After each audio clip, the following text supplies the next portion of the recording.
to champion select between Gambit and Fnatic and figure out exactly who's going to be taken out with the bans first of all. And we can see the first one's already coming in here for Fnatic, taking away Evelynn, aiming straight at Diamond from the kickoff here. Kassadin, a red side ban. Kassadin has been banned over 80% of games so far, just showing how strong he still is. This is the third time that it has been banned against Fnatic, and it was actually banned 4 times against Gambit last week. So even with the changes to Kassadin, he is still a very high priority pick. I do just want to touch on that Yasuo ban very quickly. We did notice it banned against Nick and Gambit only once last week. And in some of the Yasuo performances you've seen, there have been some very, very good plays and performances. So quite a strong start as far as the mid lane bans are concerned. Let's have a look at some of the others then. LeBlanc taken away, another favorite ban, I think we can safely say, against Xpeke, was banned in 2 out of 4 games, also along with Nidalee there as well, another champion which a lot of teams don't want to risk Xpeke getting his hands on. Final ban here from Fnatic, actually aimed at Darien, taking Irelia out of the mix. A champion which we've seen Darien on in the past, but not a champion that a lot of teams seem to be prioritizing. 2 wins, 1 loss. 2 games, 1 loss for Darien on that Irelia. The LeBlanc pick is especially important because Peke has a 19 KDA on that champion. Played it twice last week, won 1 game, lost 1 game. I think the support picks would be the obvious ones, potentially a jungler. Lee Sin, that's going to deny it from Diamond, and it's going to allow Cyanide to get a comfort pick for him. It also allows Fnatic, if they really want to give that to Soaz. It is a champion we've seen him run in the past, so that versatility can play into Fnatic's hands. Final ban Twitch as well, another champion that we've seen picked and banned a lot. Mostly banned though, you see there, 3/4 of the game's over even, and he's been banned away. So on to the picks then, Fnatic going straight for the jungler here, picking up Lee Sin for Cyanide. That of course could in the end go in the lane, but expecting that to thoroughly be a Cyanide pick. That leaves the likes of Jax open here, which Darien of course has had his hands on previously. In fact, in their loss against Alliance, he played at Jax, not to massive success, it has to be said. The 1-9-4, he ended with that one by the end of things, and it seems like Elise may be the choice here for Gambit. We've seen in the last week, or the super week 1 that we've really got to kind of work from, the picks in the jungle were very, how can we say this, 4 jungler orientated. One of them being Evelynn that's banned away, Lee Sin, Elise another one of them, along with Kha'Zix. It's Elise that's taken this time, and actually first pick Lulu for Gambit. So the priority junglers are still up there. We're still seeing the Lee Sins, the Elises, the Kha'Zixes, which have been played by the likes of Cyanide and Diamond. The move away from Jax is an interesting one because both Fnatic and Gambit lost to Alliance when they were playing Jax. I would love to see how either of these teams handles an opponent Jax in terms of the lanes, in terms of minions, etc. Because Alliance, they just played flawlessly for the opening 8 to 10 minutes. Soaz only had 10 CS by the 8 or 9 minute mark last week. It hasn't come to pass yet because of that safe pick in Lulu. A lot of versatility, a lot of damage late. If that's going to land up in Nick's hands, it means Gambit really need to work as a team. Because if you don't have team play and coordination in team fights with Lulu, you can't win. She's not a hard carry mid laner.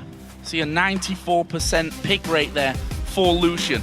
Pretty much along with Twitch right now, the 2 go-to AD carries. We see that Fnatic have decided, okay, let's get our dual lane sorted out here. Picking up Lucian and also the Morgana, which as you rightly pointed out earlier on, 3 out of 4 games, Yellow Star picked it last week. Caitlyn Nami is my prediction for Gambit.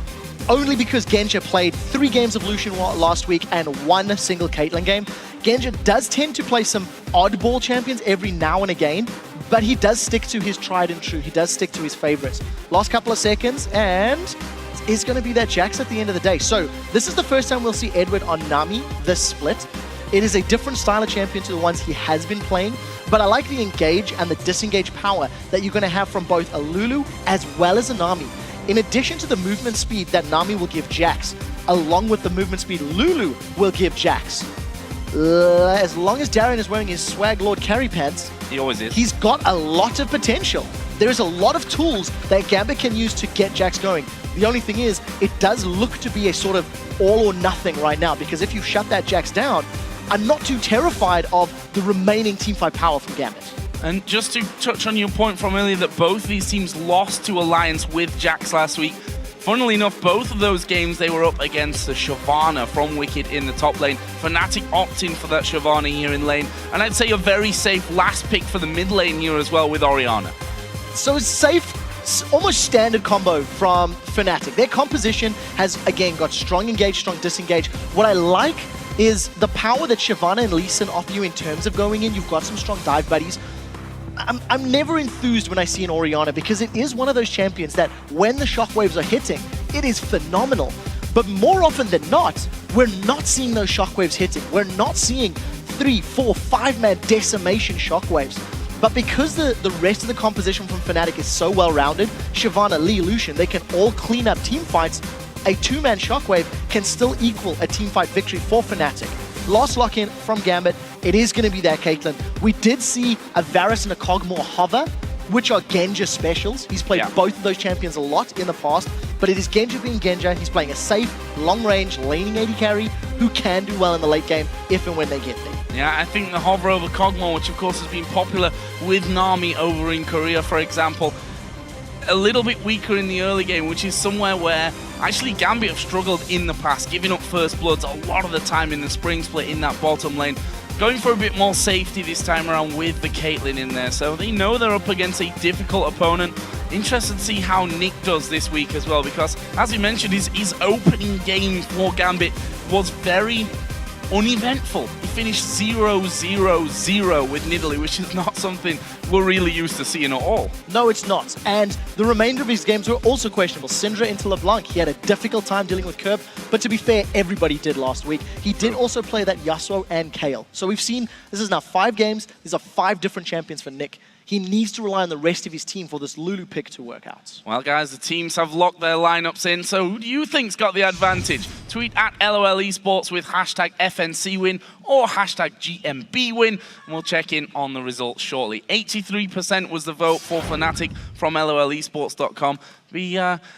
I won't say surprised to see that change. I'd be surprised to see a massive swing, though. I would be surprised to see a massive swing. Considering the comps, if Gambit get off to a pretty good start, I think they've got some very strong tools. The range of Caitlyn should keep her relatively safe, and a Jax that is powered up with Lulu and Nami support can carry. Jaxes can 1v5 without Lulu and Nami support, but that makes it a lot easier. What it does put is a lot of emphasis on team fights. If Gambit are on the same page, they're going to be in trouble. Well, we're going to find out here as we head into game for the first matchup of Week 2. Fnatic taking on Gambit. Question is, have Gambit improved over the last week? Hell, have Fnatic improved over their first week here, where they finished 2 for 2? Let's not forget, we're on patch 4.8 here today, a smaller patch in the grand scheme of things recently. Some changes that we'll maybe get into later, but let's not forget here that the trinkets, of course, coming up very, very quickly in the game. Not a 4.8 change, but still there. Yeah, it's something we need to keep track of, because last week in the LCS was the first time that we had seen the 4.7 level 1 invades. In my opinion, Millennium did it better than any other LCS team. They took advantage of the blue trinket to give you that scrying power to do an invade. But what we did see was buff trades. It was pretty rampant and pretty common. And with all of the wards currently available, Fnatic have got a little bit of resources going to this top lane. So the vote is in then from Twitter. 81% for Fnatic was just 85%. So you guys voting a little bit for Gambit here as we get in towards level 1. And there's the first ward blood of the game being taken down there. There's the sweeping lens coming into play from Yellow Star, which means that Fnatic feeling confident moving forward towards red. We'll have to see how this pans out for them. Last week there were some invades on blue side with Morgana. If a good Dark Binding can connect, somebody will be in trouble. But this is a very, very good ward from Gambit. It's revealed all of Fnatic, and this should mitigate any threat or potential first bloods, assuming Gambit don't make mistakes. I want to see if Gambit go for a red invade of their own.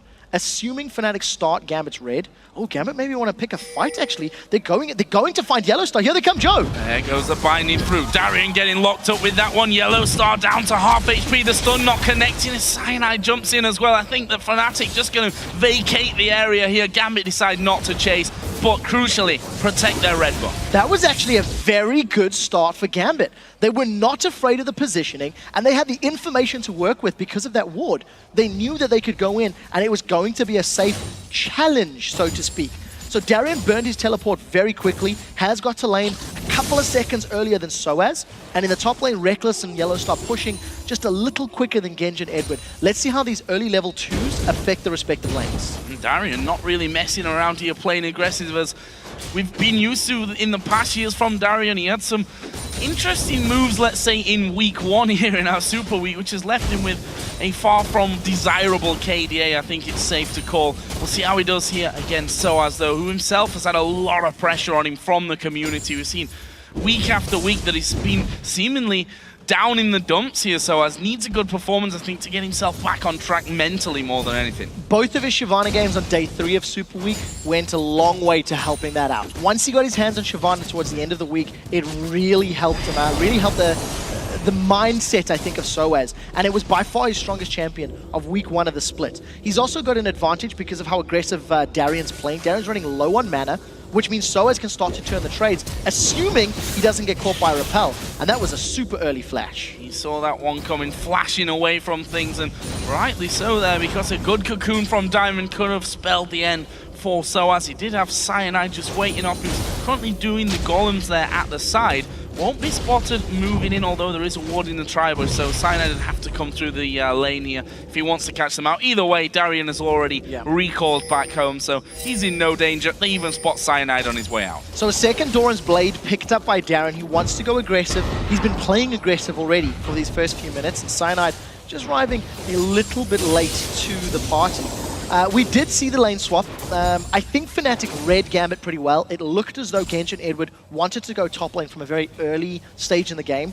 And once Gambit pushed Fnatic out of their jungle, then Reckless and Yellowstar just stuck around in this top lane. So we do have straight up matchups, but just the reverse to what we would consider standard at this point. I see a lot of pressure as well, pushing them right up onto that turret, which Reckless doing a good job of so far, but is starting to fall behind Genji a little bit there when it comes to CS. Meanwhile, the junglers both once again headed down towards this bottom lane. Actually, we're going to see Diamond coming in from the wall. Cyanide is waiting inside of the brush. The question is, do they go for this one? Cyanide waiting in there. It's Diamond that will be the focus from them. Cyanide taking a big chunk of damage, as well as Darian just leap strikes away from it. Damage exchange, but no kill. No, so flash burn from Diamond, that was a very smart play by Cyanide. He waited for the repel from Diamond, which guaranteed if they focus him down, he had one less escape to make use of. So Fnatic with another, pretty good play early on. The flash was good. In this top lane though, the range of Caitlyn and the fact that Yellowstar Morgana is a reactive support, not necessarily a proactive support, means that Reckless and Yellowstar are always going to be on the back foot. The moment you put Tidecaller's Blessing on Caitlyn's Rage, and you combine that with her headshot passive, that's a lot of free additional damage in the laning phase, which is why Genji's got himself a CS lead this early on. And when you pushed up those bindings, not easy to get through the minion wave, that's for sure, which makes it a bit of a problem. We did see Yellowstar recalling, leaving Reckless alone on this tower, which, as I said before, not having too much of a hard time, but that CS that I talked about before has started to build up now. 46 to 34. Really good start in the duo side of things from Gambit. Diamond being very, very active here in the ganks once again. He's going to have a look for Expect. I'm very impressed with Diamond this game already. He's had 3 separate gank attempts. Yes, he has had to burn his flash, but he's putting pressure down. They're going to jump on Peke.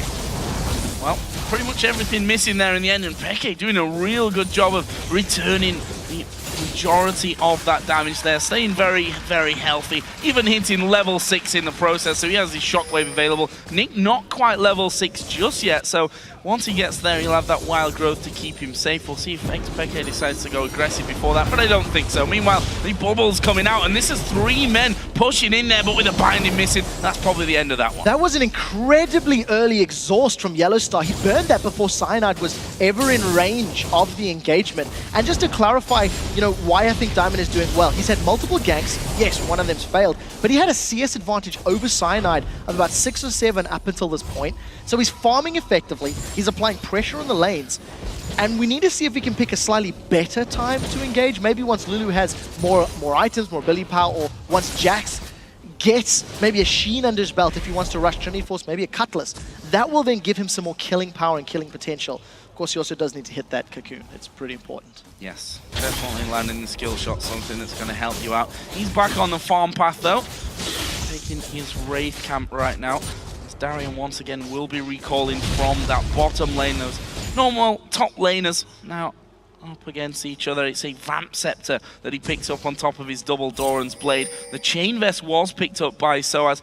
Pretty standard start from him. He's going to head straight in towards that Sunfire Cape here, and getting the early armor will keep him safer from Darian's harassment. Sunfire or Randon. We do see Darian has teleported top, so he's going to be in the 1v2 lane, taking a lot of poke from Reckless and Yellowstar. Look for the Dark Binding. It's not going to connect under the tower. Well, it does. They're not going to die. Yeah. That's what I wanted to say. After jumping up to his trinket ward there as well. One thing I want to note, Cyanide's coming in for a gank. And if you'll notice, Peke's grabbed himself a sweeping lanes as well. I'm anticipating a lot of Fnatic motion into the Gambit jungle. With 2 sweeping lanes, especially one on your mid laner, that is a big signal of we want to respond, we want to counter gank, we want to, counter jungle rather is the word I'm looking for. And it also allows them a little bit more control around the Dragon Pit if they go and use those sweeping lenses together. So 2 of them already on the side of Fnatic. Going to jump in from that one, binding misses. And just want to comment on the ward there from Diamond, really nicely placed. And both him and Cyanide, I mean, let's be honest, they've played each other so much, possibly even more than any 2 other junglers have gone head-to-head in league history. In fact, the fact is that right now, it's 8.5 minutes in, they've been in the same place when it comes to moving into lanes every single time. They have been, and we need to see who will find a crack in their opponent's armor sooner. It did look like Cyanide's trying to set something up in the mid lane. It wasn't to be, and he's needed to back off. But one thing to note is Nick is really struggling against Peke. He's 18 CS behind at this point and growing. That is the equivalent of a kill at this stage in the game. And when you're playing a champion like Lulu, who is very desperate to get farm because she needs items to have that same level of impact, it's going to be a difficult position for her. Lulu is one of the key components to keeping Jax or Caitlyn alive in team fights. So we need to keep our eyes on Nick and how he performs. Funny thing is that swap around from Gambit, taking Jax to the top lane and taking their AD carry support lane, which was actually doing better in the top lane in the 2v2 than Fnatic, has in fact lost in the first tower of the game. It almost brings Reckless even in CS. And actually, that turret in the bottom lane not quite gone down, and Soaz going to dive onto Genji here. Not sure he's quite got the damage to pick himself up a kill. The fact is, though, that Gambit are already doing the Dragon, and Fnatic really need to react to this one. Peke around the side. The Dragon is already fairly low as we see the shot coming through from Genji. That Dragon will go over to Gambit as the first pickup of the game. They're going to try and walk themselves away. He's still got the repel if he really needs it here, Diamond, so not really in any danger. They simply walk out. So this is Gambit showing how they prioritize a dragon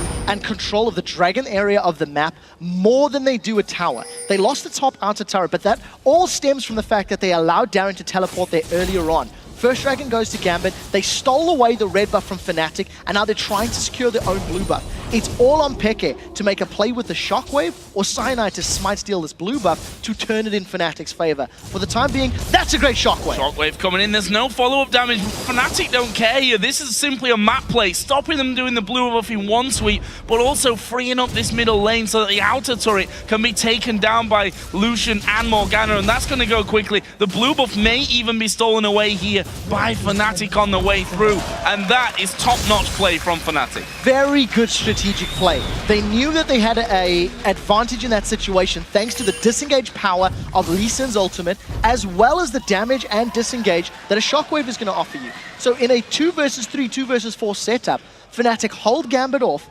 prevent them getting their objective, get some very good vision around Gambit's blue buff, and grab their second tower of the game. So in order for Gambit to not fall further behind, they can't run the risk of losing control of their buffs. Because Fnatic are going to set their sights on this bottom turret, I imagine in the next sort of 3 or 4 minutes, it's just going to allow Fnatic to try and invade and get deeper vision. That's not what Gambit wants at this stage. Fnatic having such a great go on that bottom outer turret as well. Worth noting that they actually kept their outer turret still alive, albeit by probably 1 or 2 auto attacks out of Genji there. Well, they've managed to alleviate that pressure, and you see the map movement from them. Orianna coming round. Lee Sin's going to join the party. That might force Edward and Genji to back away. They do finally have some backup here from Diamond, but that turret is being hammered at. So the tidal wave is available for Edward. In order for a team fight to happen, I think they would need the teleport from Darian to come into play. Nobody can interrupt them because Soaz is pushing that middle lane up. Now this is what Fnatic want to do. With that sweeper picked up by Peke and the focus on the outer turrets, they're trying to get as much of a lead as possible early because Lulu needs time to scale.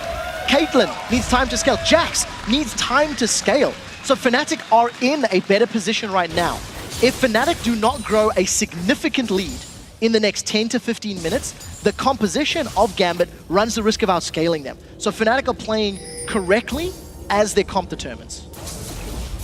I'm interested to see how Gambit can turn around this. They've not taken a single tower as of yet, done really no damage apart from a few minion shots here to that mid lane turret. We said it before, the bottom lane is incredibly low, so that's an obvious first choice for them as Diamond comes around here, but they've simply not got the presence there with Reckless and Xpeke, Shockwave being up and the Culling even to throw in on top of that one. No real chance of picking up kills there for Gambit. They still, by the way, 13 minutes into this game, have no first blood as of yet, showing how carefully and more strategically than just piling on in for those ganks and the fights that this game is going. Now this is where Fnatic need to completely grab control of Gambit's jungle.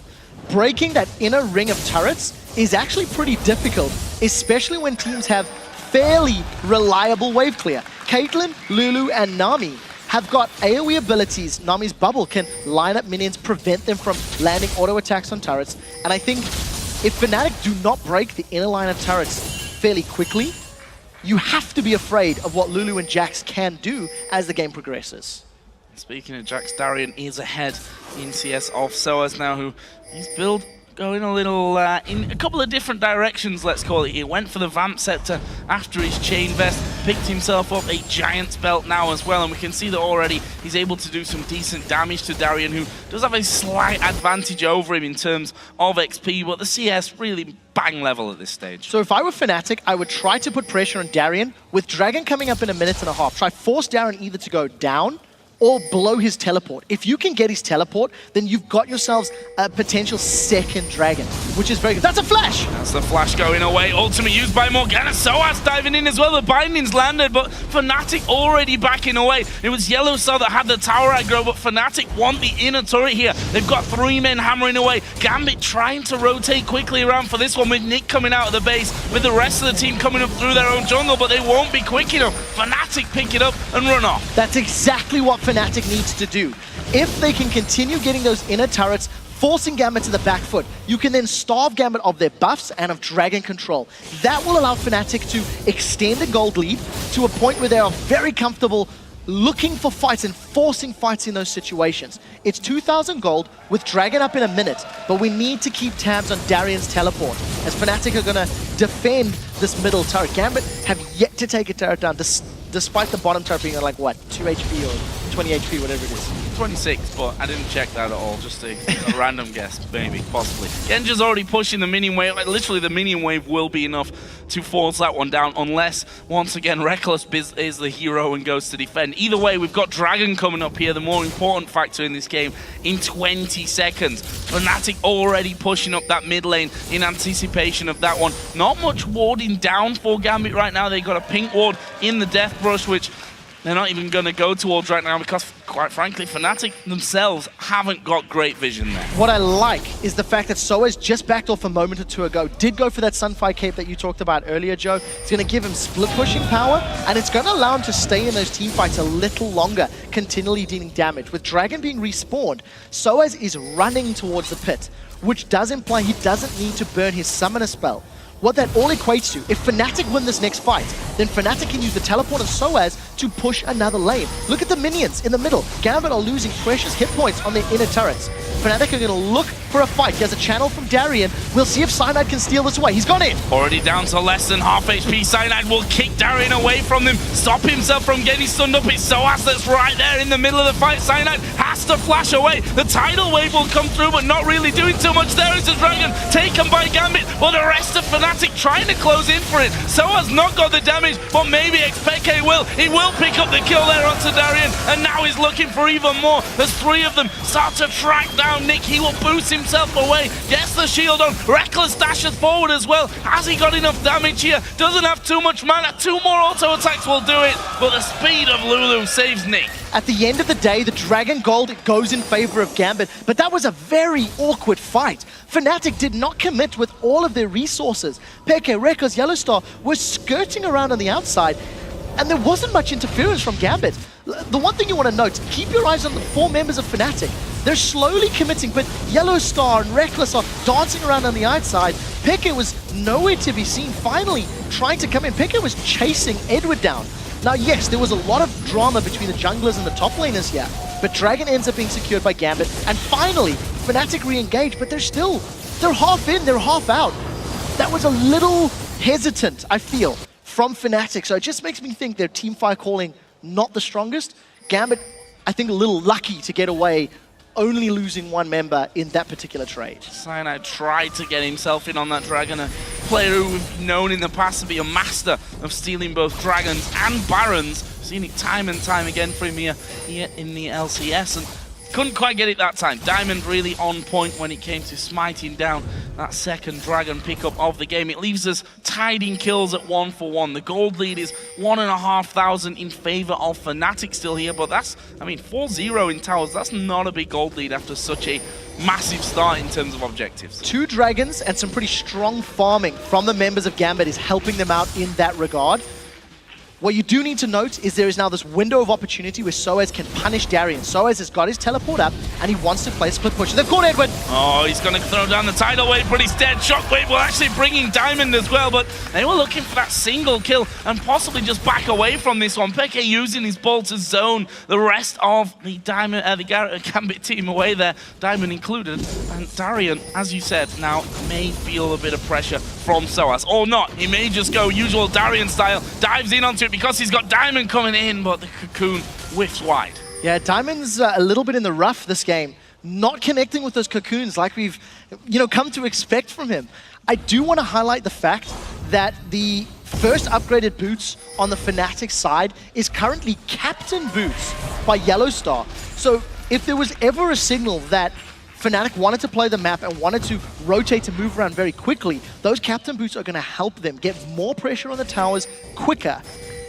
The only scary thing is that also implies Yellow Star is going to be going for Flash Soul Shackle engages, which would be great for his team, but it's going to leave Reckless very, very exposed if that comes to pass. Yeah, and that leaves then Darien pretty much free reign at the back, unless he's the one that does get banded up at the start of things. He, of course, got that Blade of the Ruin King in. The CS between the top laners very much even. The AD carries have evened out. The big difference sits in the jungle, with Diamond quite far ahead there, about 20 CS, but more in the mid lane. Xpeke pretty much running wild. He's 1,000 gold overall ahead of Nick. That's a massive CS advantage. Nick is struggling with this Lulu pick, and I think if you play Orianna correctly, you can use the ball to zone and get more of your auto attack harassed down.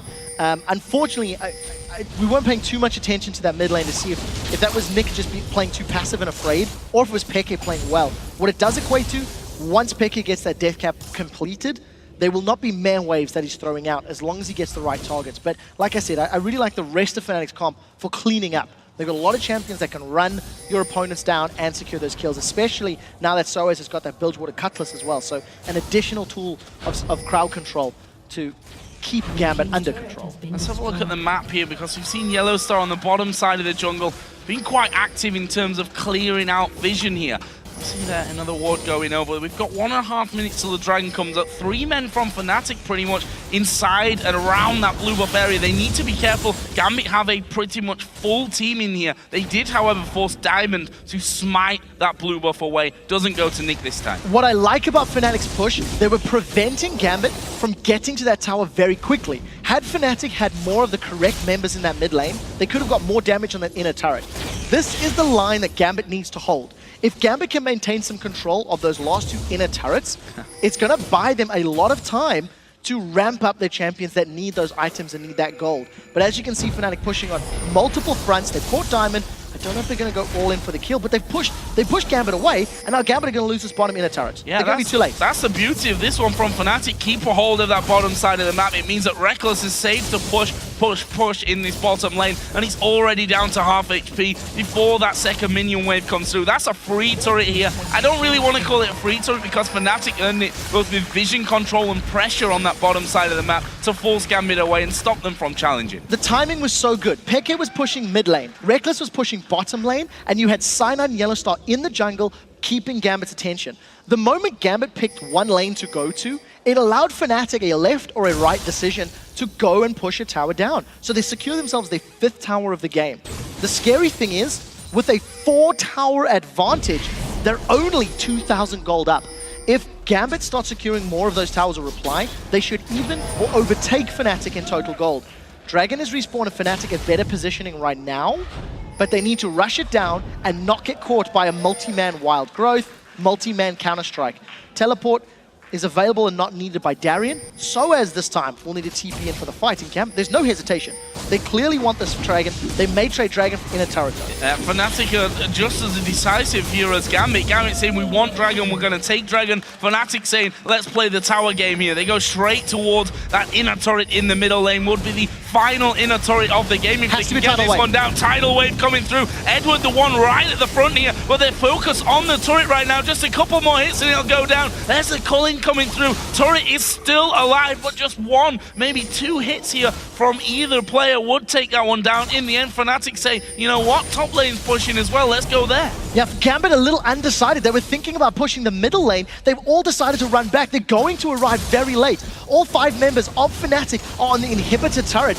This is so massive for them. Against a team where they're a little afraid to team fight, they grab themselves a turret and just completely control the map. Finally, a cocoon hits from Diamond, but it doesn't matter because the rest of his team can't respond.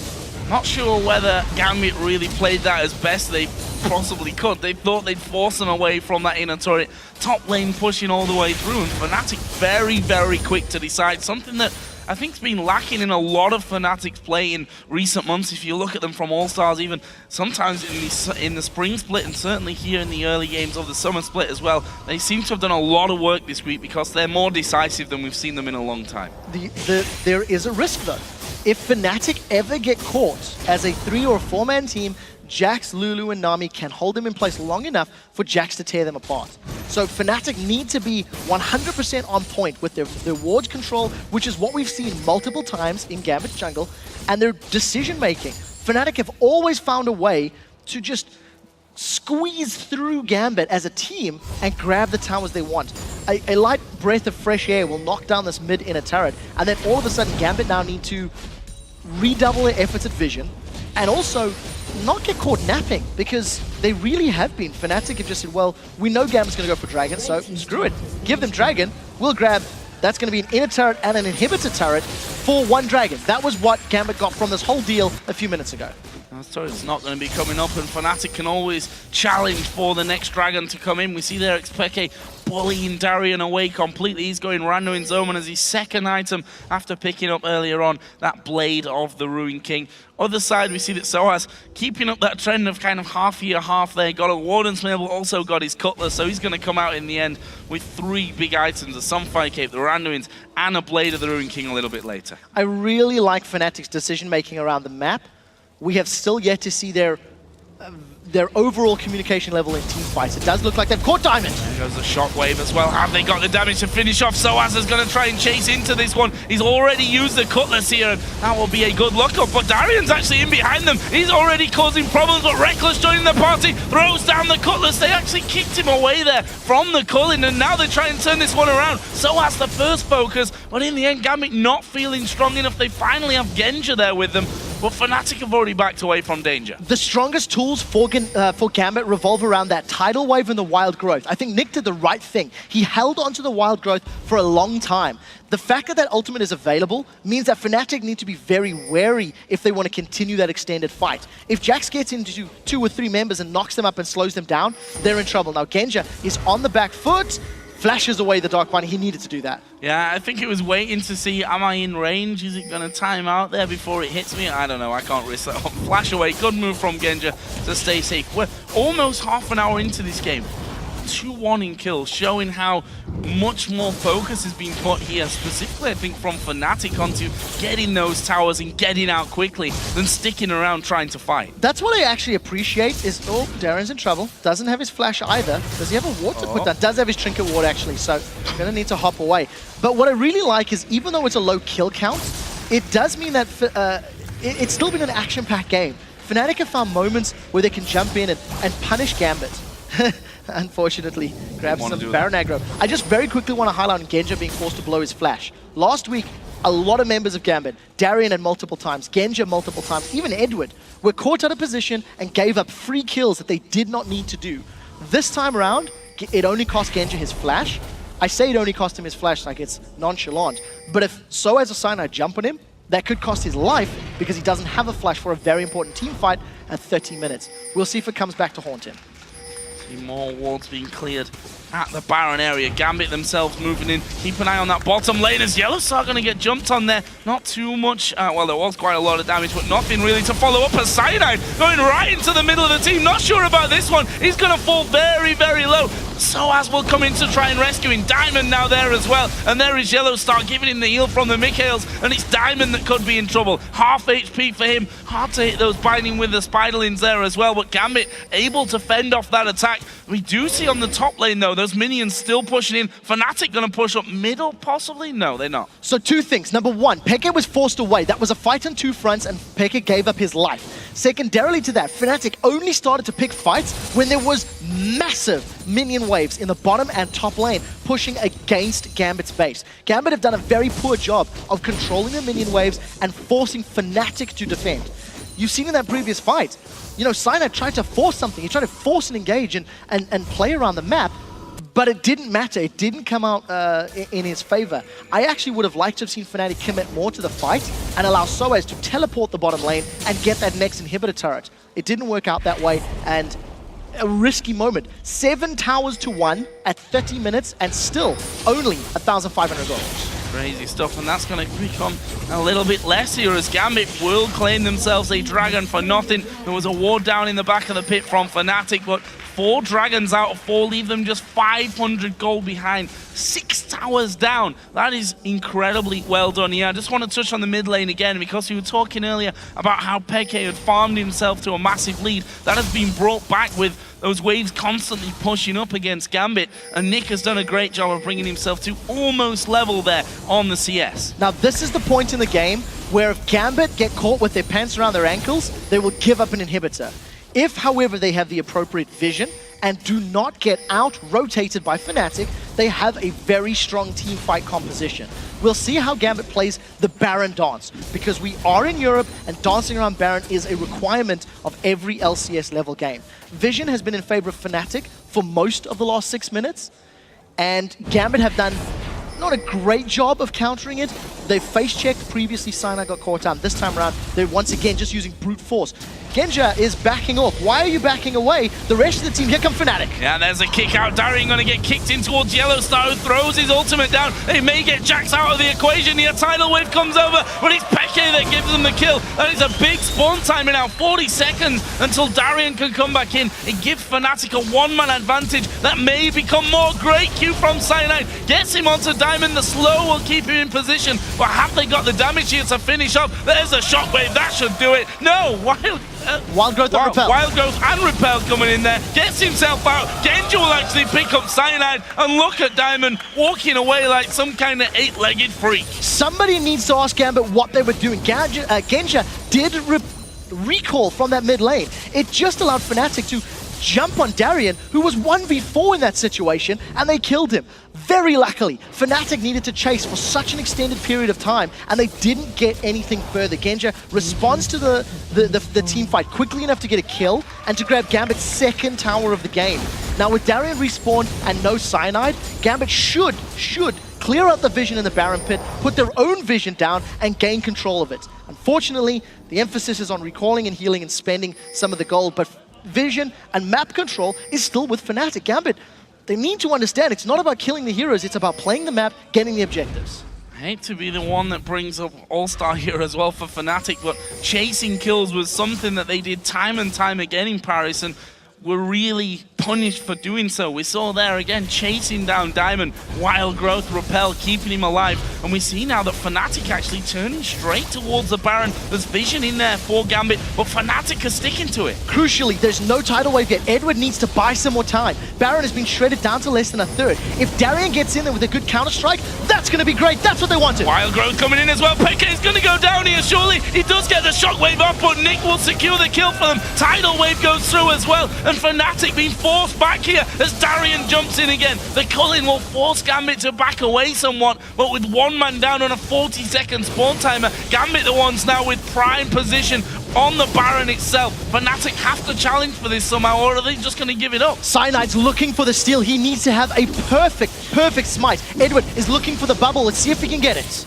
King of Steals, can he do it again? Q goes through, but he's already dead. They've got the wards over. Gambit get the kill, secure the Baron as well. Really well played. And Fnatic again, gonna be looking back on that one and saying what happened to us. That was a very risky move to start with, and it's cost them. Fnatic took too long to try and force that objective. At 30 minutes on the clock, the Blade of the Ruined King, as well as that Random Zone, were complete for Darian. He jumped into 4 members, completely aware Wild Growth was going to help them out. Gambit have only got 3 towers, but it's 3 crucial towers as this opened them up onto this middle inhibitor trap. They've caught Yellow Star. Nobody's going to go for it just yet. No follow through. It's actually going to be Edward, I think, that was tanking up the turret there for a while. Gendra also getting a hit from the newly respawned in XPK, but Gambit, with that fresh Baron buff, move through, take themselves the inhibitor turret. Funnily enough, only their 4th turret of the game, and now they're setting up a trap. This could be dangerous. Well, or not. Yellow Star just throwing down his tormented soil. Gambit continue to back away. So they're going to get back. They should even be able to spend their money and get in place to challenge for Dragon. They got so much of it as well. Look at that. Massive amount of cash. 3k gold for Nick. He's got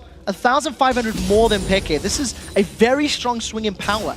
You know, Gambit's composition was always going to scale. It was always going to do effectively. And Fnatic played the early and the mid game pretty effectively. They got a lot of towers down. They had, I would say, complete map control.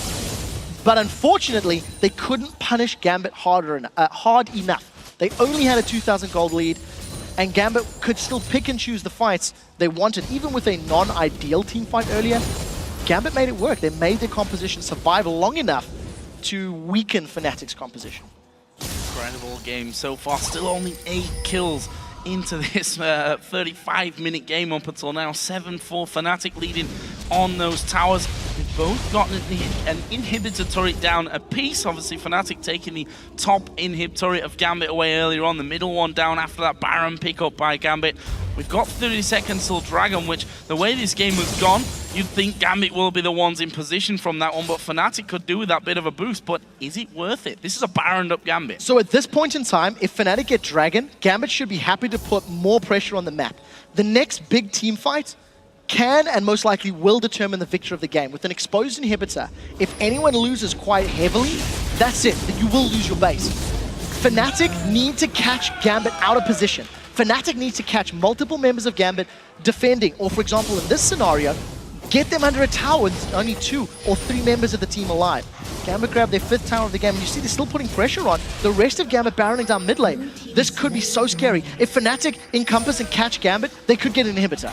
Well, the 3 trying to run away from this one. They've got Nami on Lulu. 2 champions that's going to speed them out there if needed. And we see the inner turret in that top lane going down. And Fnatic have dawdled around somewhat here. They're going to now try to recall to stop that top lane push. They need to be real quick. This is a Jax we're talking about who's going to just hammer through those turrets without too many problems. He's got Diamond there for backup as well. Don't think they're going to get it unless Darian keeps on those swag pants. He does it. He's going to take down the inner turret and jumps away to Diamond. Is it to safety though? We're going to find out as Soas will dive in there. Cyanide is also around, but here comes Nick from the side. And no, they don't chase out. Really well done by Gambit. Very good strategic decision. Gambit measured up the cost of Dragon versus those towers, got themselves 3 towers in response to only 1. And in a matter of minutes, 6 minutes time, Gambit have swung from being 2,000 gold down to being 6,000 gold up, with 2 inhibitors exposed. Now, Fnatic couldn't win straight-up team fights 10 minutes ago, and they're terrified of starting a fight now. Inhibitors should be given up, and if Fnatic go in, this could turn bad. There we go. Cyanide will actually dive into the middle of the team, but it's gone wrong for him. He's going to go down to Genja, and now Darian here on the front foot as well. The shockwave not hitting anyone, not hitting a single soul. The inhibitor will go down. They're using everything they've got here to force Gambit to back away, but the inhib's down, and the top inhib's open as well. Yeah, Gambit can continue this pressure. They've got so many tools to lock members of Fnatic up, hold them in place long enough. That is 2 inhibitors off of 1 team fight. Gambit's comp had hit the power spike it needed, and there's very little Fnatic can do without Gambit making a mistake. That is a very strong fight. I think, you know, Soaz, he tried to force a play looking for Genja, and Genja actually flashed over. We were looking for the Dragon's Rage kick there from Cyanide. It just wasn't ideal. He ends up helping Darien and saying, hey, there you go, there's the rest of my team, bro. Have a hand, and unfortunately that Shockwave, that's what we talked about. You have to hit multiple members. Unfortunately, it's too late in the game for it to matter, because even if it had hit multiple members, the wild growth was still there, the Glitter Lancers slowed the rest of Fnatic down, and they'd lost one of their major frontline champions in Cyanide. There was no follow-up, even if it had probably caught all of the team in that one. Just want to touch on items here again, because Darien now has a Trinity Force on top of that Blade of the Rune King and the Randuin's Omen from earlier on in the matchup. So looking incredibly deadly. Mid lane as well, Nick with the Death Cap, with Lichbane, with a Void Staff on top of his Athene's first item. Also, we've seen it, the wild growth keeps pretty much anyone alive who jumps in there, or who doesn't get jumped in there, who gets jumped on. Although we saw there Cyanide had a perfect opportunity to try and kick someone in.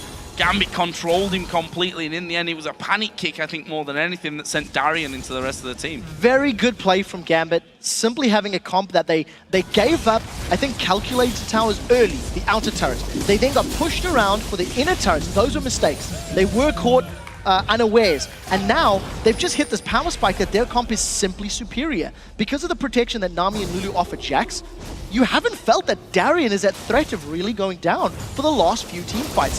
Super minions barreling top and middle, Gambit playing this by the numbers, just getting control of the map, and I think they'll siege up this bottom turret either until Baron respawns in a minute or until super minions pull team member away. Gambit don't want to run the risk of tower diving. There is still enough damage from Fnatic to be a threat, but they can use the map to their advantage, and I don't know if they'll go for the tower. I think maybe a peel away for Baron might be the smarter option. See though, those super minions now barreling down the top lane. Soaz is trying to deal with them in the mid lane.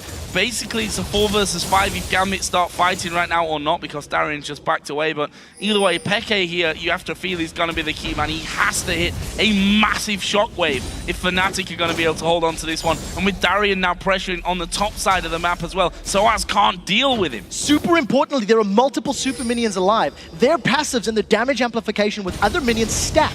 So this is such a smart play from Darien. Force Soaz to tank up those turrets. Now Soaz needs to go back and heal. There's more super minions in the mid lane, and in the 4v, what is 3 now, that's great damage on Yellow Star. So Gambit are playing this one very effectively. Darien may even get some auto attacks on this Nexus turret, although not now that there's 2 more members of Fnatic pulling away. Yeah, pulled 3 members away. Xpeke and Cyanide, the only 2 on the turret. We see that the wave clear from them good enough right now to actually keep Gambit away somewhat, but they're just going to push around towards the mid lane by the looks of things, or maybe not, maybe even further north to the Baron, which has now spawned in. This should be an easy one for them, with Fnatic having to defend all out to keep their base up. Yeah, the amount of damage that Fnatic were taking, they can't run the risk of committing a full 5-man team without running the risk of letting those super minions overrun them. Remember, Darien has teleport, so if there's an opportunity for a backdoor, hey, it could be used. This should go down before Fnatic even get in range, and truthfully, it is what we were expecting. It is what we were anticipating from that bottom lane siege. The only question is now, how did Gambit break the defense of Fnatic? And I think it's going to be on this next spawn of inhibitors. I think at this point in time, inhibitors are getting very close to respawning. Another 15 to 20 seconds. First one was already up.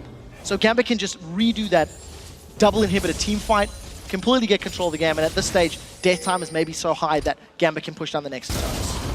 Yellow Star's actually going to go aggressive and try and start something of his own here. Will be able to stun out Edward, but a great tidal wave comes away, and they pick off Cyanide in the process. Peke going to get bubbled and try and get onto him. They're not quick enough though. Look at this. This is the tankiest man on the Fnatic team as Darien dives in. Wild growth. Shockwave comes in, but it's all too late here. Gambit running through Fnatic. Reckless and Soaz, the only 2 men left alive. This should be game. Fnatic tried to make a play, but it was too little and it was too late.